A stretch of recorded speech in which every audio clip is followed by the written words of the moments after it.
Avec mon extranet, vous avez la possibilité de personnaliser à vos souhaits l'ensemble de l'outil. Si vous souhaitez par exemple ajouter des champs personnalisés, peu importe où, que ce soit sur les factures, les devis ou les fiches clients, vous pouvez le faire sans souci.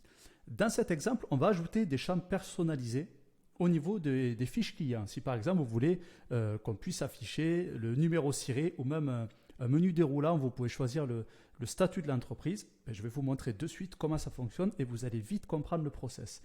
Il suffit d'aller sur paramètres. Vous avez vu, tout se passe depuis paramètres et aller sur champ personnalisé. Vous allez sur champ personnalisé et une fois que vous êtes là, vous allez cliquer sur ajouter un champ. La première étape, ça va être de dire à quel endroit je veux ajouter un champ. Donc nous, ça va être dans le champ client. Le nom du champ, ça va être par exemple numéro ciré. Et là, vous allez avoir des types de champs. Donc c'est en anglais parce qu'effectivement, ce type d'information, c'est toujours en anglais. Là, input, c'est juste un simple texte, nombre.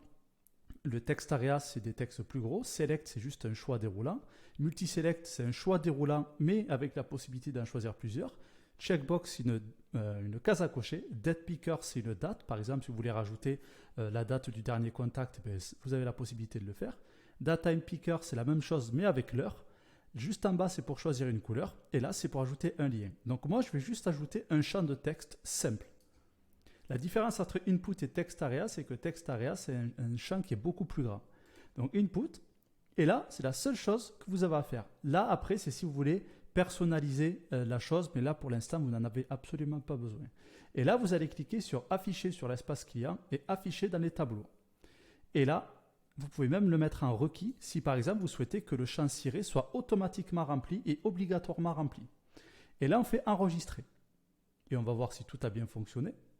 On va aller sur un client. On va aller sur celui-là, à titre d'exemple. Et là, vous avez vu, il y a cette case qui s'est rajoutée, champ personnalisé, et j'ai numéro ciré. Et là, numéro ciré, je peux rajouter mon champ. Et si je mets rien, il me demande de le remplir obligatoirement. Et tous les champs personnalisés de la fiche client iront directement ici.